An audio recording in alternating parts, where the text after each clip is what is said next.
അതിശക്തമായ വേനൽ മഴയ്ക്ക് ശേഷം അങ്ങനെ കഴിഞ്ഞ ദിവസം കേരളത്തിൽ കാലവർഷം എത്തിയിരുന്നു. മഴയുമായി ബന്ധപ്പെട്ടുള്ള ഏറ്റവും പുതിയ അറിയിപ്പുകൾ, എന്തെല്ലാം ജാഗ്രതാ നിർദ്ദേശങ്ങൾ നൽകിയിട്ടുണ്ട് എന്നതുൾപ്പെടെയുള്ള കാര്യങ്ങൾ നമുക്ക് കൃത്യമായി തന്നെ നോക്കാം. സംസ്ഥാനത്ത് മഴ കനക്കും എന്നാണ് കാലാവസ്ഥാ നിരീക്ഷണ കേന്ദ്രം അറിയിച്ചിട്ടുള്ളത്. അറബിക്കടലിൽ കേരള തീരത്ത് ചക്രവാത ചുഴി രൂപപ്പെട്ടിട്ടുണ്ട്.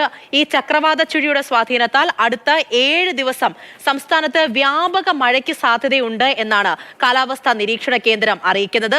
അതോടൊപ്പം തന്നെ ഇടിമിന്നലോട് കൂടിയ മഴയ്ക്ക് സാധ്യതയുണ്ട് എന്നുള്ളത് കൃത്യമായി തന്നെ ശ്രദ്ധിക്കണം. ഇടിമിന്നലോട് കൂടിയ മഴ പെയ്യും, അതിൽ ജാഗ്രത വേണം. കനത്ത കാറ്റ് വീശാൻ സാധ്യതയുണ്ട്. 30 മുതൽ 40 കിലോമീറ്റർ വേഗത്തിലായിരിക്കും കാറ്റ് വീശുക. ആ ഒരു അറിയിപ്പ് കൂടിയുണ്ട്. ഇനി അലേർട്ടുകൾ എന്തെല്ലാമാണ് എന്ന് നമുക്ക് നോക്കാം.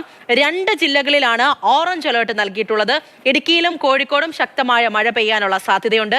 7 ജില്ലകളിലാണ് യെല്ലോ അലേർട്ട് നൽകിയിരിക്കുന്നത്. കോട്ടയം, എറണാകുളം, തൃശൂർ, അതോടൊപ്പം തന്നെ പാലക്കാടും മലപ്പുറത്തും വയനാടും കണ്ണൂരുമാണ് യെല്ലോ അലേർട്ട് നൽകിയിരിക്കുന്നത്. ജാഗ്രതാ നിർദ്ദേശങ്ങൾ എന്തൊക്കെയാണ് എന്ന് നോക്കാം. തീരദേശ മലയോര മേഖലകളിൽ മുന്നറിയിപ്പ് നൽകിയിട്ടുണ്ട്. ആ മേഖലയിലുള്ളവരെല്ലാം തന്നെ കൃത്യമായ ജാഗ്രത പാലിക്കണം.